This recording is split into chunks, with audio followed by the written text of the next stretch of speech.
The 4th anniversary is here, and so many other skins are coming out in the other half of this year. For more news like this, stick around for this week's episode of This Week in Identity 5. Welcome back to another episode of This Week in Identity 5, guys.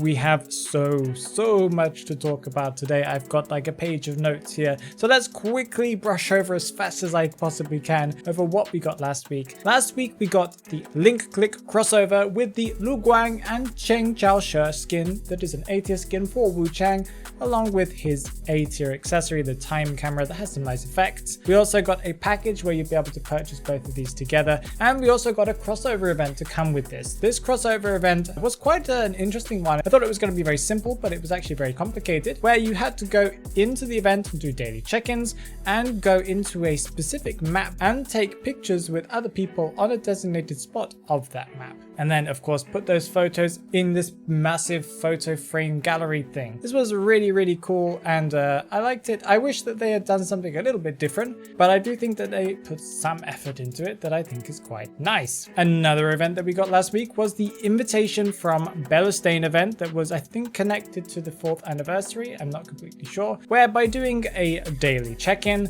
and reading the guidebook, I didn't read the guidebook, I'm not sure what that's all about, you can receive clues, fragments, portraits, and other rewards as well. We got the memory sphere reset. We got the final push event where you get 20% more logic points per match. The weekly limit has been increased by 20%, and for the first 3 victories each day, they've also been increased to 1,200 logic points. And if you roll 20-sided dice, well, you won't get lower than a 15 apparently. So that's quite cool. As usual, this is the lead up to the new season. One of the most exciting things, and one of the things I tested on Thursday's stream that I did, we had tons of adjustments. We had adjustments for Wax Artist, Dream Witch, Ripper, Wu Chang, Evil Reptilian Clerk, Barmaid, Gardener, Gravekeeper, Weeping Clown, Batter, Postman, Forward, Priestess, Novelist, Little Girl, Magician, and First Officer, of which I would say the most shocking one for me was Barmaid. Barmaid has become very strong and doesn't take too much thought anymore, that I think is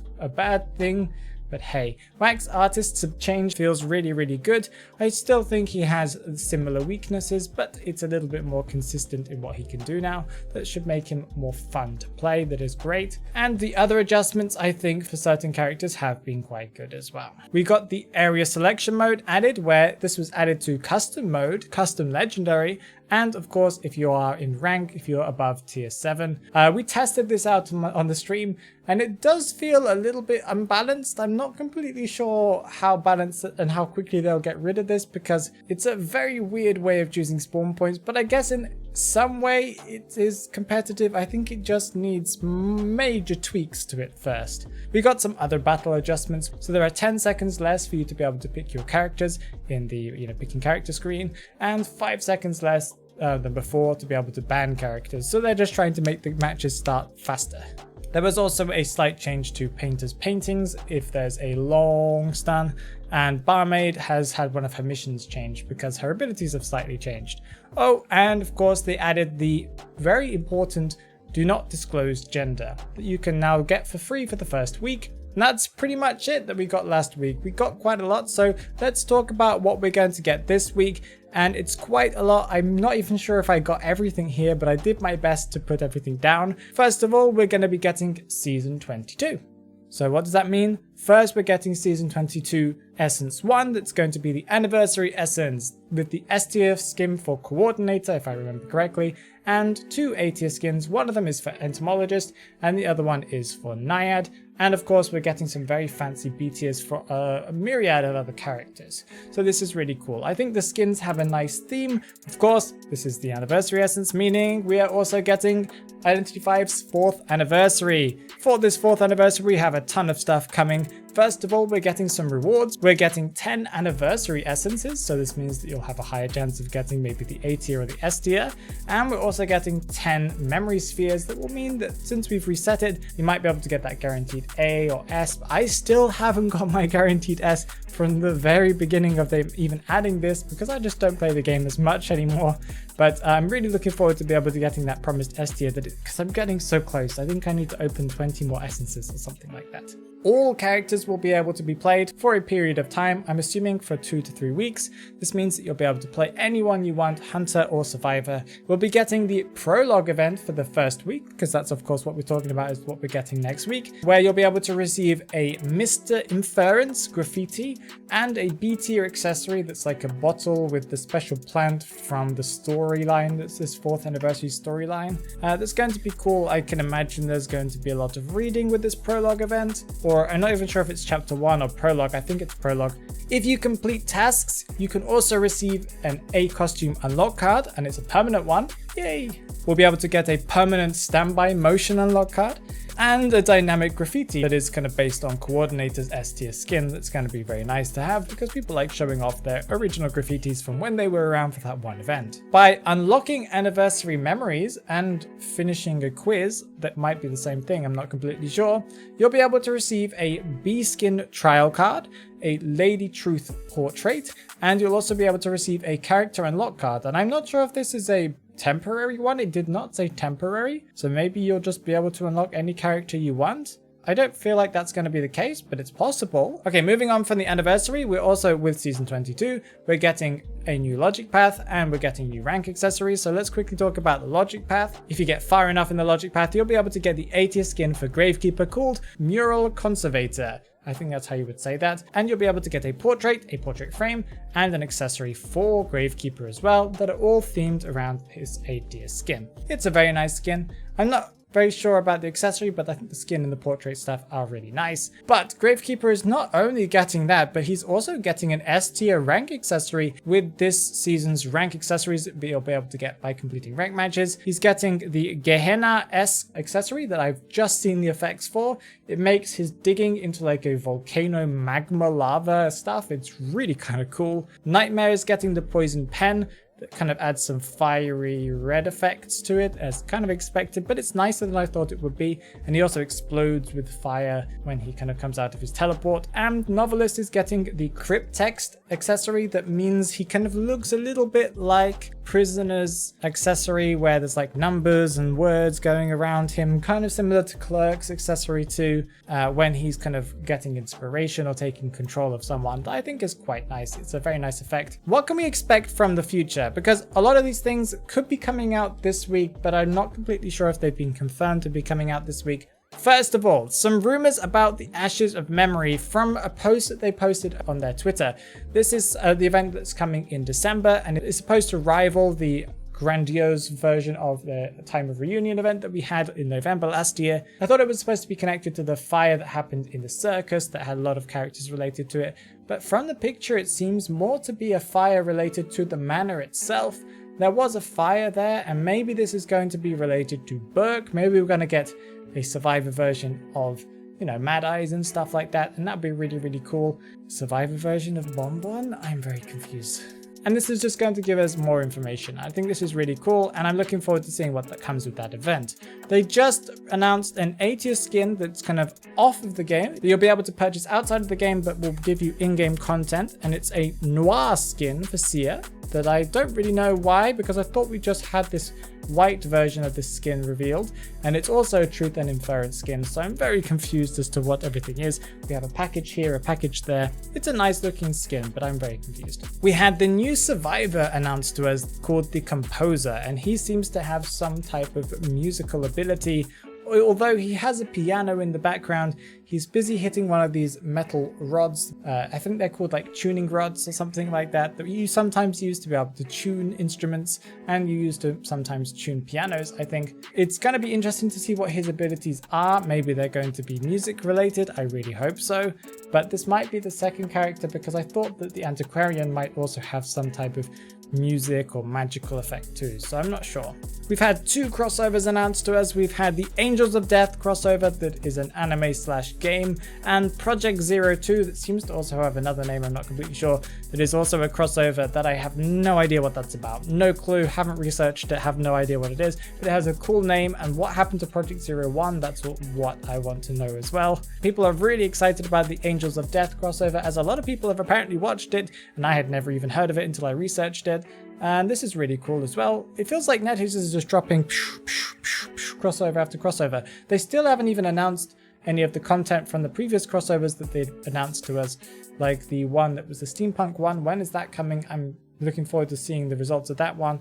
Are we going to have 1 million crossovers this year? Maybe we will. Every essence is a crossover. For people that are excited about maybe NetEase improving upon the game, that is mostly my focus, NetEase is going to release, at least in China, an option for people to suggest character and story improvements. Or at least they've talked and answered this in a Chinese Q&A question where someone asked about this, and they said, yeah, it's definitely something that they're working on. So please, NetEase, give us some chance to be able to improve the game ourselves. We really want to make suggestions and stuff.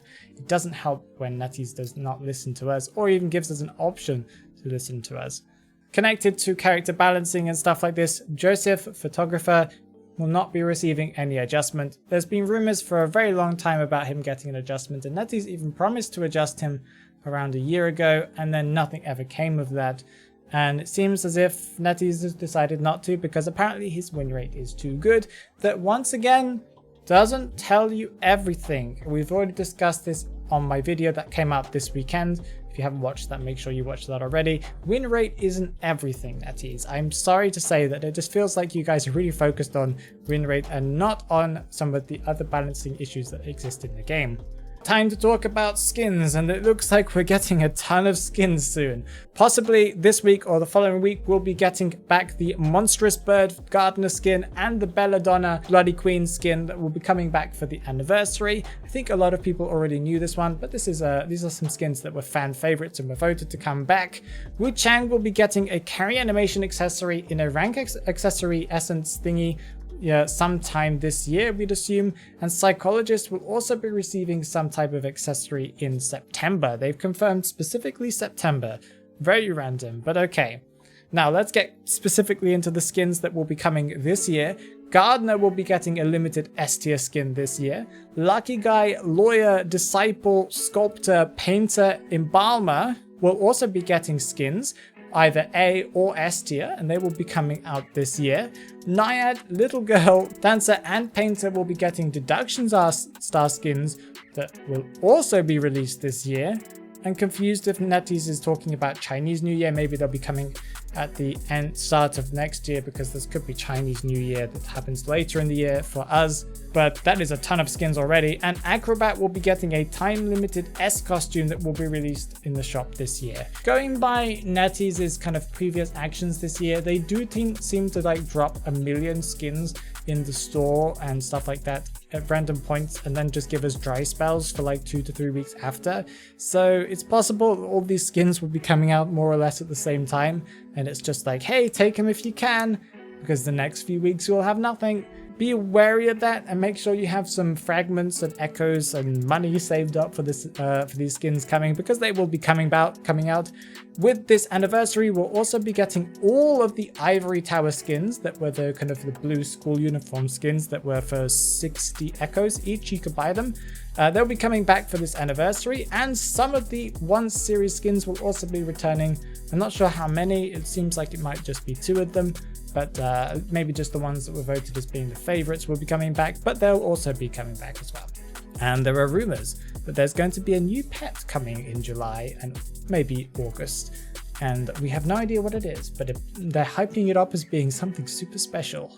Moving on to the talk in the manor, where I respond to your comments that you guys left on my recent video, and you guys left tons of amazing comments. I'm not going to read the super long ones because there are some massive book-sized comments, and I have read a lot of the ones, all the ones that I have put likes to and given hearts to, I have read, and I have read a couple of the other ones too. But let's have a look at some of these comments, shall we? Kuromis says, right, watching Hunter gameplay, I see 1 missed hit can lead to a whole extra 30 seconds or minute of a kite. It really surprised me, but in a Survivor match one time, I went to the bathroom, hid in the locker for around 2 minutes because I forgot I was in game, and we still won. I was shocked. Yes, I do think that, as I said in the video, Hunter mistakes are way more impactful than Survivor mistakes. And again, if a Survivor makes a mistake, somebody else can kind of rectify it for them. Someone who's a really good player can make up for the fact that one of your players is really, really bad in the match.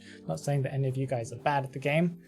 I'm surprised that that happened to you with the hiding and somehow you still won, but I guess that would make sense. It's even possible now to not actually kite yourself. Technically, if you have a really good cowboy, the cowboy could carry you around the whole match and you could just go off and have lunch in a restaurant and they'll be able to kite for you. Or if you're a little girl and they just never get hit, you'll also be able to just attach to them and just go off for lunch and stuff like that. It's funny that the game has come to the point now where it just auto plays for you almost if you just have a good teammate. And you can just literally just get carried all the time, and that's very, very interesting. I also don't know if it counts as you kiting if somebody is carrying you, so you could just farm points like that. Identity EV says sometimes it depends on players, others depend on their skill, and most of the time it depends on ping. This game would be so different if we actually had good ping, not plus 150. We're playing against players who are at like 60 ping. It's frustrating, and considering this game is supposed to be competitive, that's not competitive ping. We should be sitting at sub 20 ping.